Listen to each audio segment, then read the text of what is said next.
ఇక కుంభరాశి వారి యొక్క ఫలితాలు అయితే ఈ వారం మీ గోచార గ్రహగతులు చూసుకున్నట్లయితే కనుక కొంచెం ఇబ్బందులు కనపడుతూ ఉన్నాయి. చాలా జాగ్రత్తగా ఉండాలి. ఏదైనా పెట్టుబడులు పెట్టేటప్పుడు, క్రయ విక్రయాలు జరిపేటప్పుడు, బాగా డబ్బులు ఖర్చు పెట్టేటప్పుడు, వస్తువులు కొనేటప్పుడు ఎక్కువ జాగ్రత్తలు తీసుకోండి. ఎందుకంటే తక్కువ ఖరీదు వస్తువులు ఎక్కువ ఖరీదు కొనుగోలు చేయడం కానీ, లేదా చెడిపోయిన వస్తువులు కొనడం కానీ, లేదా తప్పుడు డాక్యుమెంట్స్ ఉన్నటువంటి స్థలాలు పొలాలు కొనడం కానీ జరిగే అవకాశాలు ఉన్నాయి. చాలా జాగ్రత్తగా ఉండాలి. కుటుంబంలో ఖర్చులు విపరీతంగా పెరగడం, పిల్లల వల్ల కానీ, ఇంట్లో పెద్దల వల్ల కానీ, అనారోగ్య సమస్యల వల్ల కానీ, అనవసరంగా డబ్బులు ఖర్చు పెట్టడం, ఇలాంటివి ఎక్కువగా కనపడుతున్నాయి.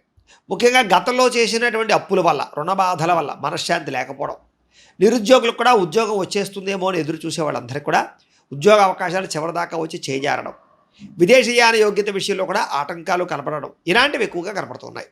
ప్రభుత్వ ఉద్యోగిని ఉద్యోగస్తులందరికీ కూడా పని ఒత్తిడి బాగా అధికమవుతుంది. ఉద్యోగ కార్యాలయంలో మెంటల్ టెన్షన్ బాగా పెరుగుతుంది. అనుకోనటువంటి కొత్త కొత్త చికాకులు మిమ్మల్ని ఇబ్బంది పెట్టే పరిస్థితి కనపడుతుంది. కాబట్టి చాలా జాగ్రత్తగా వ్యవహరించాలి.